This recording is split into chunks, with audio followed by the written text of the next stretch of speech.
2026년 3월 27일 사순절 새벽을 여는 말씀은 요한복음 10장 7절부터 15절 말씀입니다.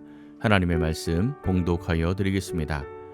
그러므로 예수께서 다시 이르시되 내가 진실로 진실로 너희에게 말하노니 나는 양의 문이라.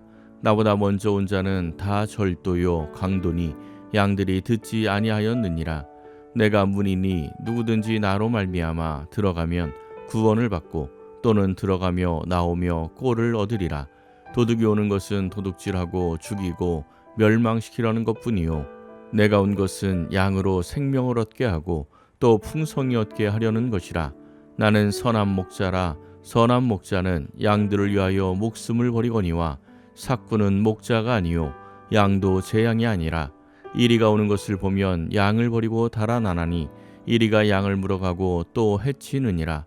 달아나는 것은 그가 삭군인 까닭에 양을 돌보지 아니함이라. 나는 선한 목자라. 나는 내 양을 알고 양도 나를 아는 것이 아버지께서 나를 아시고 내가 아버지를 아는 것 같으니 나는 양을 위하여 목숨을 버리노라. 아멘. 신약 성경은 예수님을 목자로 비유합니다. 하나님께서 목자로 오실 것은 구약에 이미 많이 예언되어 있습니다. 에스겔 34장은 잘못된 이스라엘 목자들의 악함을 드러내며 내 양떼에게 어떻게 하실지 말씀하십니다. 에스겔 34장 15절입니다. 내가 친히 내 양의 목자가 되어 그것들을 누워있게 할지라. 주 여호와의 말씀이니라. 아멘.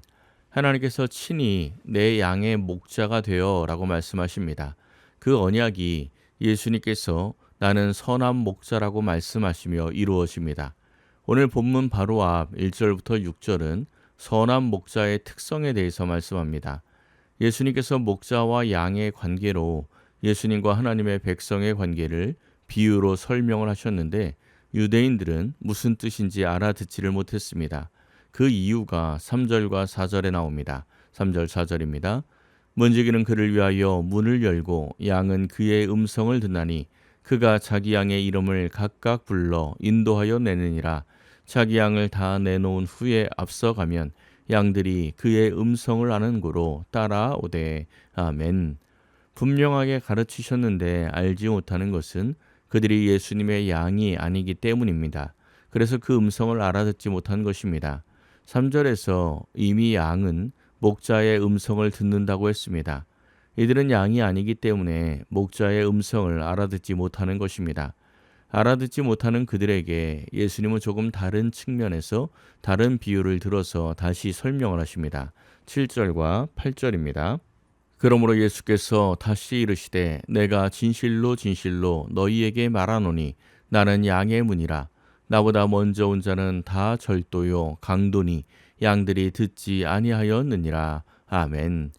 나는 양의 문이라 라고 말씀하십니다. 앞선 2절에서는 문으로 들어가는 이가 양의 목자라고 말씀합니다.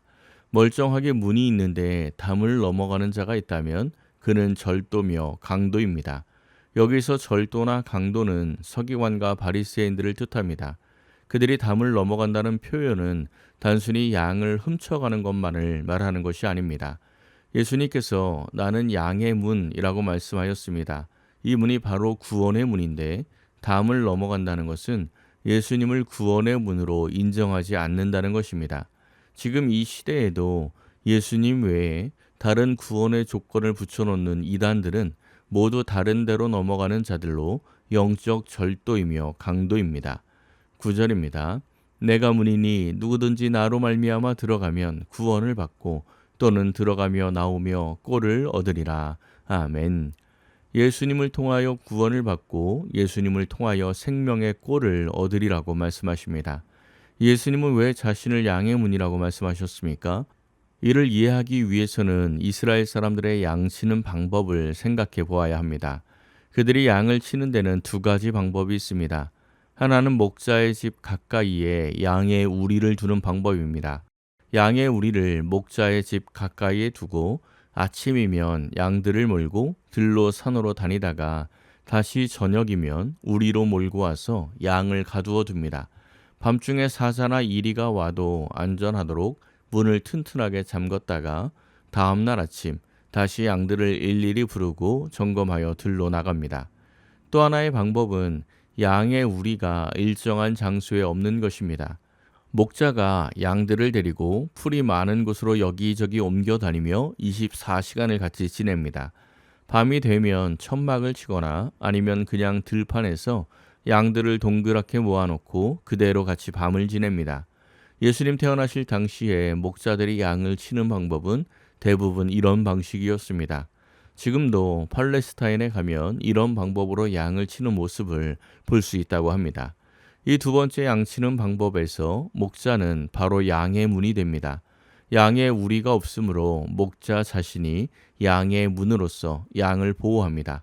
목자가 가면 양도 가고 목자가 멈추면 양들도 멈추어서 목자는 양의 우리이자 동시에 문이 됩니다. 이런 의미에서 예수님께서 자신을 문이라고 말씀하신 것입니다. 10절입니다. 도둑이 오는 것은 도둑질하고 죽이고 멸망시키려는 것뿐이요 내가 온 것은 양으로 생명을 얻게 하고 더 풍성히 얻게 하려는 것이라. 아멘. 도적은 양을 사랑하는 자가 아니고 어찌하든지 잡아서 죽이려는 것이 그들의 목적이고 목자는 양을 사랑하고 보호하며 생명을 지키는 것이 목적입니다. 예수님은 우리에게 생명을 얻게 하기 위해 오셨습니다. 예수님께서는 사람들을 향하여 여기 목자가 있고 도적이 있는데 어느 쪽을 따라가겠느냐고 질문하시는 것입니다. 11절입니다. 나는 선한 목자라 선한 목자는 양들을 위하여 목숨을 버리거니와. 아멘. 이 말씀은 속죄의 성격을 명확하게 보여줍니다. 예수님은 진리를 위한 순교나 자기 희생의 모범으로서 십자가에 달리신 것이 아니라 양떼, 즉 하나님의 백성을 위하여 목숨을 버리신 것입니다. 그들을 살게 하기 위하여 죽으신 것입니다. 14절과 15절입니다. 나는 선한 목자라 나는 내 양을 알고 양도 나를 아는 것이 아버지께서 나를 아시고 내가 아버지를 아는 것 같으니 나는 양을 위하여 목숨을 버리노라. 아멘. 예수님은 다시 한번 말씀하십니다. 나는 양을 위하여 목숨을 버린다. 어떤 양을 위해서 목숨을 버리십니까? 14절에 있는 말씀처럼 나는 내 양을 알고 양도 나를 아는 것, 즉 예수님을 아는 양을 위해서 목숨을 버리십니다. 17절과 18절입니다. 내가 내 목숨을 버리는 것은 그것을 내가 다시 얻기 위함이니 이로 말미암아 아버지께서 나를 사랑하시느니라. 이를 내게서 빼앗는 자가 있는 것이 아니라 내가 스스로 버리노라. 나는 버릴 권세도 있고 다시 얻을 권세도 있으니 이 계명은 내 아버지에게서 받았노라 하시니라. 아멘. 내 목숨을 버리는 것이다. 또 내가 스스로 버리노라. 요한복음 10장에서 예수님께서 스스로 자원하여 목숨을 버리신다는 것이 반복하여 나오고 있습니다. 아주 중요한 말씀입니다. 예수님의 십자가는 억지가 아닙니다.